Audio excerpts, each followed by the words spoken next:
You know, the A's haven't received a lot of national TV coverage over the years, even since they've been winning since last season. But I'm reading a tweet from the Twitter account of MLB Public Relations that says ESPN has selected Athletics versus Pirates for Wednesday Night Baseball, July 10th at 7 p.m. Eastern Standard Time. And I think that's refreshing and a tribute to two of the great stories in baseball. The Pirates are 51-30, 21 games over 500. This is a team that hasn't reached the postseason since 1992. I was about 20 years old at the time. And here's our A's. Despite the low payroll, despite playing in an outdated stadium, they keep winning and winning. It's not that easy, folks. I tip my hat to Billy Beane and the entire baseball side of the Oakland A's. And this is another episode of Athletics Talk Now. My name is Dale Tafoya, and this is Tuesday, July 2nd, 2013, and this is podcast number 113. We want to welcome you, A's fans listening on YouTube, our RSS feed, and our website, athleticstalknow.com. We're also on iTunes, and in the age of the iPhone, just search Athletics Talk Now in iTunes, and you'll see our archive of podcasts. We're a podcast that celebrates the past and embraces the future of A's baseball. And former A's reliever Greg Cadaret is joining me on the show today. Greg, when you're not on the boat tossing that fishing line in the water, how much baseball do you still follow? And what's your thoughts on this new technology and media that essentially allows you, if you want, to see a game on your smartphone? Well, I watch about every A's game. I'm getting almost all of them. And, to me, the technology is great. The one thing I wish they change is they show you that Major League Baseball package for out-of-market games, and you can't watch any of them halftime. Even when Comcast, doesn't carry the game, that you can't get it. And, they call Reading in the area somehow. We're 4 hours away, but they still can't get it. But I wish you could get those games on your iPad or whatever at that time. Sure would be nice. But, so many ways to watch it after the fact. At least you catch up, and so many highlights that it makes it easy. Not many remember this, Greg, but you were a part of the A's organization for 6 years, starting in 1983 when you were drafted. And I remember you being one of the nastiest left-handed relievers in all of baseball in the late 1980s. And you had a nice 10-year career. But in 1989, you were a part of a trade to the Yankees that netted Rickey Henderson back to Oakland on June 21st. In fact, when you got to New York, if I recall, there was a closing controversy between you and Dave Righetti, and you ended up starting 13 games for the Yanks the rest of that season. How tough was it to land in a new organization at that time, Greg? Well, it was tough for me because I came through the A's organization, so it was like family, and I was used to winning.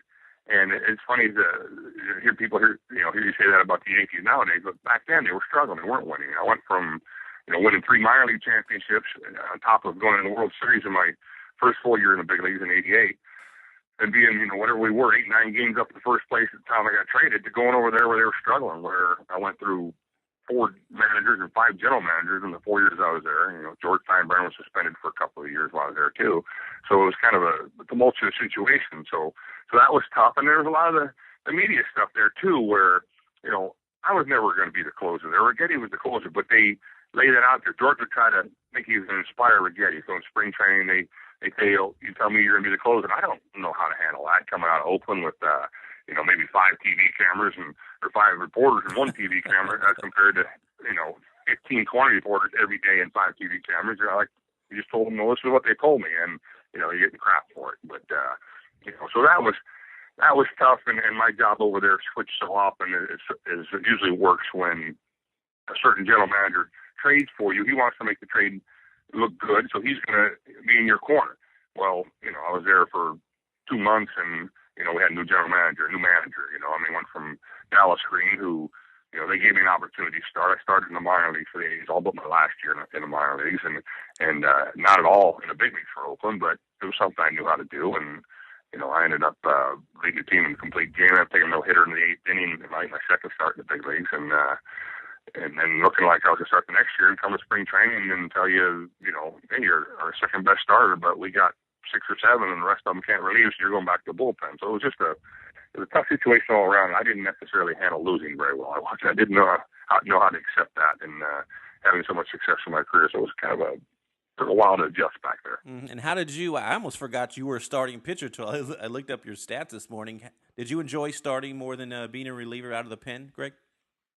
No, I mean they're two totally different things. I enjoy them both. I enjoyed the relieving part of it in that I played wasn't just a pitcher my whole career. I mean I played the outfield into college and stuff, and so I enjoyed being out there. And as a reliever, you felt like you were part of the game every day. You came there knowing you could get in the ball game and had to be paying attention. As a starter, you had a tremendous amount of work on one day, and the rest of it, there wasn't pressure involved with it. You had a lot of work to do, but it was just getting your work done and getting ready for your next start. So it was a completely different mentality those 4 days in between starts. So I enjoyed them both. It was more about I wanted to contribute, and as a reliever, you felt like every day you were contributing, a chance to help the team win. And reflecting on your career, Greg, as a whole, you came up in the A's organization during a special time. The late owner Walter Haas had just purchased the team from Charlie Finley, and you came up in the minors with the likes of Terry Steinbach, Canseco, McGuire, and then you had coaches and scouts at that time, the great Carl Keel, Grady Fuson, Dennis Rogers, and Keith Lippman, who's still employed with the A's. Tell me about your experience in the A's farm system at that time. Well, the thing at the A's at that time, Carl was a forward thinker, and they started adopting and trying different things a lot of places didn't, and some of it worked and some of it didn't, but you had to try. They started wanting their pitchers to do the Job's arm strengthening program all the time. I started doing it my rookie year, 1983, my first year playing in the minor leagues, and I carried my 5-pound weights with me everywhere, and I spent 18 years of playing without ever being on the DL, and I attribute a lot of that to that, on top of growing up on a farm and working hard. But they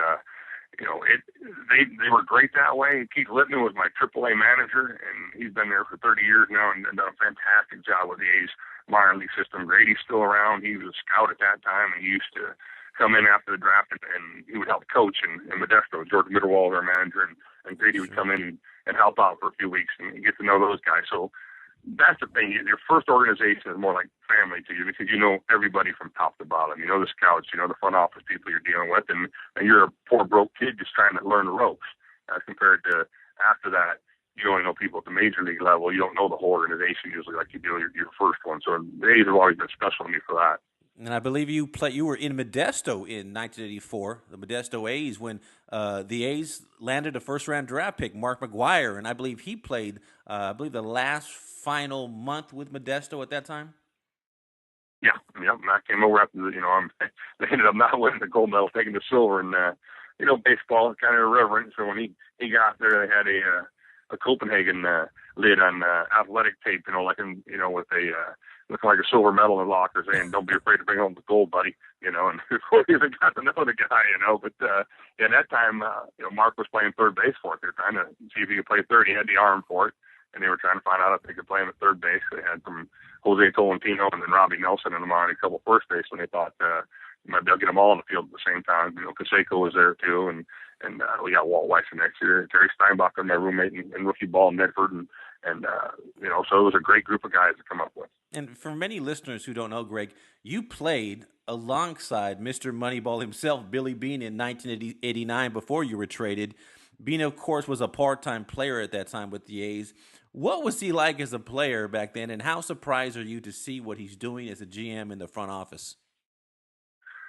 Well, yeah, Billy came over. Actually, she used to come ride to the ballpark at that time. And that was the thing. Billy was trying to fit in. When you come in with a good team, you come in and try to fit in. You don't do a whole lot of fanfaring like that, because this team was a veteran-dominated team with guys like Baylor and Parker and Dave Henderson, and Stu was there, and Eckersley, and so you kind of tried to fit in. And Billy was an intelligent man, and he was trying to fit in and do what he could at that point. And at that point, he was starting to understand that maybe this wasn't his full career. He had other interests too, and he started looking at getting into the front office. And wasn't long, like a year or two later, I'd see him on the road as a mascot in the big leagues. I'd see him once in a while, and he continued to work his way up the ladder. He's an intelligent man, and he's figured out the system. He's done a great job with the limitations that the A's franchise has, and learning how to use that and being creative. And every time you think it it's kind of come up with an idea that ran its course, they come up with another good idea and find a way to make it happen. The voice you're hearing is Greg Cadaret, former A's reliever and starting pitcher for the Yankees. And we talk a lot about the talent, Greg, on those A's squads of 1988, 1989, those times you were a part of it. The Cansecos, the McGuires, and the Parkers, the Eckersleys. Tell me about the A's coaches at the time. You had Renee Latchman at third base, Bob Watson, Jim Lefevre at third, I believe, Dave Duncan, of course, the great pitching coach, Mike Paul, the bullpen coach at the time. How big of an impact did the coaches play in the A's success during that era? They were great. I mean, Tony is a pretty strict, business-like guy as a manager, so your relationship a lot is with the other coaches. And that, Renee Latchman, that's a niche that he's great at. He's one of the guys, he's funny, he's loud. He's that conduit, where players can go up and say what they need to say to him and get the point across, and he can relay messages back from up top and help everything run along smoothly. That's where he had huge value that way. Just a fun guy.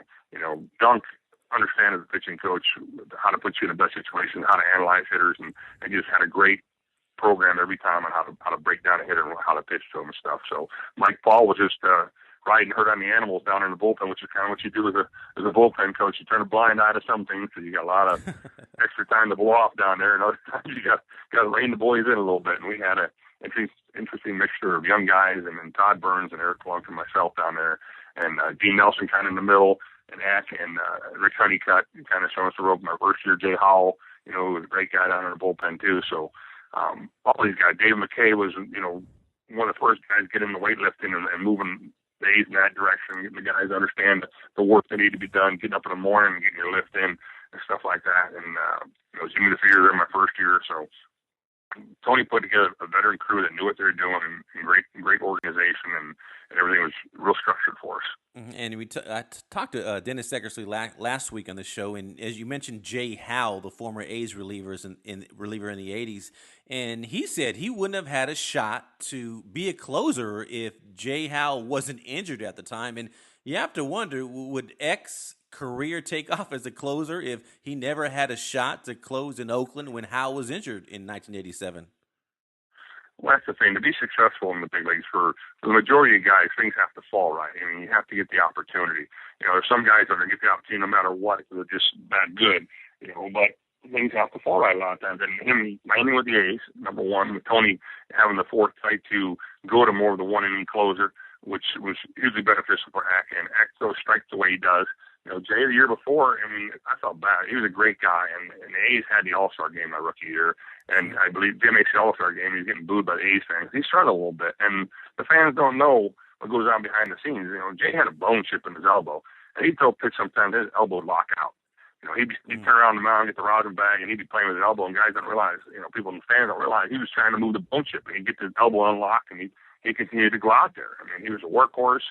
He was a stand-up guy that took the heat, and I really enjoyed Jay Howell. He's a very intelligent guy, and a good time with him, visiting with him in the bullpen too, and learning from him. And then that came along at the right time with the right group, and where he was in his career. He's fallen off endurance-wise and stuff. His personal life changed about the time he got to Oakland too, and it was a perfect opportunity for him, and he took full advantage of it. And he was, that was a relaxing closer compared to most. That's a tough job in baseball, and you don't get to kick back and enjoy those last three outs because it seems like there's always things going on at the last inning. But Eck was about as locked down as it could be and as relaxing as it could be for a manager to sit back and realize the game usually was over when he was in there. He wasn't walking guys and loading the bases and giving you a heart attack. And with Tony La Russa at the helm, Greg, many contend that he was the first manager to master a bullpen in a sense where he would shorten a game starting in the 6th, 7th inning.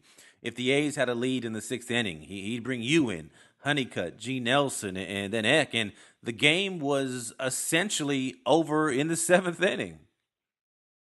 He understood that plan of what it took to put that together, and it just the baseball just turned over from the guy going out there for 3 inning saves, and that guy having to be out. And now with the 1 inning, if the guy went 9, you got him out in a hurry. The matchups for Tony is really starting to watch the matchups and understanding that I got 2 lefties down there, but maybe this lefty does a better job with this guy, and the other lefty does a better job with the other lefty. So he would put you in those situations to succeed as good as anybody out there, and that's what he did. Sometimes you felt limited. Sometimes you felt like you wanted to do more, but it was successful, and that's what worked. And he did a very good job of getting us all where we need to be and understanding what he needed. I mean, for me, like I said, I started the minor leagues almost my whole career, and then my last year down there, they came up to me in spring training and said they had a meeting last night with the front office people, the big league staff, and Tony says, "We need a left-hander that throws hard. What do you got?" He said, "Then you're the one guy we have down here who throws hard enough and can throw every day, so we need to put you in the bullpen.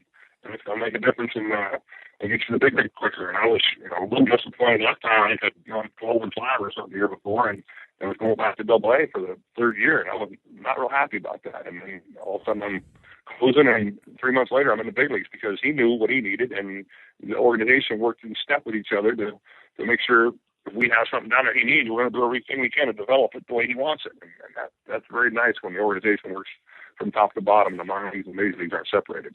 Looking at the popularity of the game today, Greg, switching gears, in 1997, Major League Baseball introduced interleague play, where fans get to see the A's and Giants play, the Yankees and Mets. The A's, of course, are hosting the Cubs tonight. The idea was that it would generate more interest and popularity. But so far this year, according to Maury Brown, a baseball business expert, the difference is a matter of only 27 fans. What are your thoughts on interleague play, and is it good for baseball, Greg? In some ways, it's nice for people to be able to see that big rivalry team. But to me, the whole thing about baseball has always been that carries it throughout the whole year, not just during the season, is to be able to discuss baseball, to have that hot stove arguments about which team is better, my team better, is your team better, and you're able to have those arguments. And then it made it so that the All-Star game was a big deal when you see them play against each other. And same thing when you finally got to the World Series, you got to see which league. When they play each other, the familiarity is different. The intensity, I think, is not quite the same as it is when they're not playing each other all the time. And people are having those discussions that keeps baseball at the forefront. So now the big discussion isn't which player is better. It's more about is it the DH or the pitcher hitting is which is better. So, to me, I like it's nice to be able to see the other cities, the other stadiums, if you're a player, but to me, I like the one that leagues were a little bit separate. Let's talk about the A's, Greg. Of course, the club made the ALDS last season and are pushing toward it again this year. Many experts, in fact, have said the Tigers could be the A's biggest threat again to keep them from the World Series. They eliminated the A's last season in the ALDS. Of course, you have to get to the playoffs first, but ultimately, Greg, who is the A's biggest threat this season? It probably is Detroit, and it's interesting. It's the way certain teams match up. And the way the A's are, they got a bunch of guys that scrap up at the plate, that get deep in accounts and try to work the other team, but they don't. You're starting to see with Ralph Donaldson, but they don't necessarily have that superstar that's a good pitcher that they're going to handle that. And most of the time, a good pitcher's going to dominate house. When they run into Detroit and run into Verlander like they did last year, where a guy can beat him 2 times or 3 times, that can just dominate. That's tough for anybody, but it seems to really match up tougher with the A's. There's no margin for error with them. And, with Detroit, you either can dominate that lineup or a couple of swings of the bat make a huge difference with Cabrera and Fielder in there. So that's a tough matchup today, I think, more so than some of the other teams where you say, let's match our pitching up. We're both got solid pitching day in and day out. It's going to be a 7-game series. It's tough. But Verlander hasn't been a sharp this year, so that's an advantage there too. So the main thing is get to the playoffs and see where the chips fall. And if anybody can get hot in the playoffs, it can totally change the way things work out in the end. Last question for you, Greg, and I appreciate you joining me. Let's look at the catching position for the club. When you played for the A's back in 1987, 88, 89, the A's had a rookie named Terry Steinbach come into his own. Now the A's have Derek Norris, John Jashow, and now Stephen Vogt, who recently hit his first major league home run. In terms of the A's catching position, long term, Greg, is the answer in the house right now for the catcher position?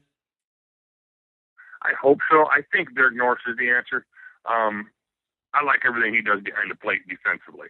I think Jason's not near as good defensively. I don't think he calls as good a game. He definitely doesn't block the ball very well. And he's there because he swings the bat a lot better. But with the A's built on pitching, it's so important to have that guy that work so hand in hand with the pitchers out there, and it's a smooth transition all the time. And Norris to me does that. I think he does a very good job behind the plate. And watching his swing, I think it's a pretty good swing. It's not a guy that I'm saying that's weak up there that can't handle the bat. He looks like he swings it well. It's just a matter of he's a little overwhelmed. I think there's so much on his plate, learning the pitchers to handle the defensive side of it, and that has to be his priority. That the bat's going to come along a little slowly, but I think it's going to be there. I think I like his swing. I think he tries to pull the ball a little too much, but in general, I think the guy's eventually going to hit. Mm-hmm. Appreciate your time, Greg, and there's not too many people I can talk about Carl Keel, Grady Fusion, and Keith Lippman with. I love his history, and we appreciate your accomplishments with the A's, and now your analysis as you transition to a new chapter after you retired. Thanks for joining Athletics Talk Now, Greg. Thank you. Enjoyed being here.